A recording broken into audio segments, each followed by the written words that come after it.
This channel does not promote any violent, harmful, or illegal activities. All content provided by this channel is meant for an educational purpose only.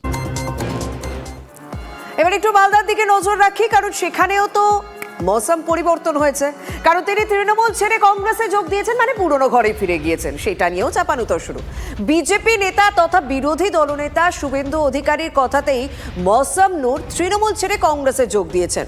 মৌসুমের দল বদল নিয়ে বিস্ফোরক দাবি মালদা জেলা তৃণমূলের মুখপাত্র আশিস কুণ্ডুর। তার দাবি শুভেন্দু অধিকারী মৌসুমকে তৃণমূলে এনেছেন, এখন তার পরামর্শেই আবার তৃণমূল ছেড়ে কংগ্রেসে গিয়েছেন মৌসুম। একসময় এই আশিস কুণ্ডু নিজেও মালদা জেলার রাজনীতিতে শুভেন্দু ও মৌসুম ঘনিষ্ঠ বলেই পরিচিত ছিলেন। মৌসুমের এই দল বদল নিয়ে তৃণমূলের মালদা জেলার অধিকাংশ নেতাই মুখে কুলু পেটেছেন। মৌসুমের দল বদল নিয়ে তৃণমূল নেতা আশিস কুণ্ডুর দাবিকে কটাক্ষ করেছে জেলা বিজেপি নেতৃত্ব। জেলা কংগ্রেস নেতৃত্বের অবশ্য দাবি 2018 সালে তৃণমূল যেভাবে মালদায় পঞ্চায়েত ভোট লুট করেছিল তাতে নিজের জয় নিয়ে আশঙ্কিত ছিলেন মৌসুম।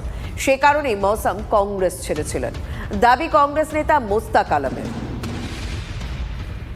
এমনিতেই তৃণমূলের উপরে মানুষ ক্ষুব্ধ হয়েছে। তৃণমূল পার্টি কারণ পুলিশের উপরে তো ভর করে লুটতারাজ অত্যাচার ছাড়া আর কোনো কিছু নাই। বিজেপিকে সুযোগ বুঝে বিজেপির সাথে ঘর করা, এটা মানুষ বুঝতে পেরে গেছে।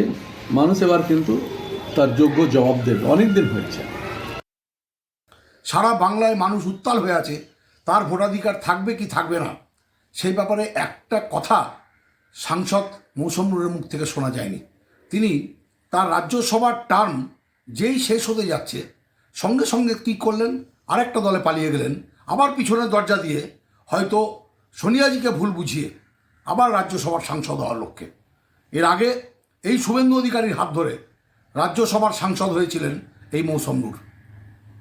সেদিনকে আবেগবান নেত্রী, আমাদের প্রিয় নেত্রী মমতা বন্দ্যোপাধ্যায়কে ভুল বুঝিয়ে রাজ্যসভার সাংসদ হয়ে 6 বছর ধরে রাজ্যসভার সুবিধা ভোগ করলেন। এরা সুবিধা।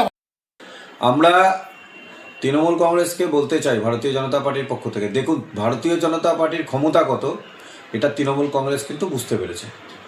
কারণ আমাদের বিরোধী দলনেতার কথাতে যদি কংগ্রেস এবং তৃণমূল কংগ্রেস পরিচালিত হয় তো সার্বিকভাবে এটা ভারতীয় জনতা পার্টির জয়। সেই জন্য তৃণমূল কংগ্রেসের নেতা এবং নেত্রীরা এত বড় বড় কটাক্ষ করেন, তার জন্য আমরা ধিক্কার জানাই। কেন তারা বুঝতে পেরে গেছে যে শুভেন্দু অধিকারী আমাদের যে বিরোধী দলনেতা এবং ভারতীয় জনতা পার্টি কত সর্বশক্তিমান পার্টি।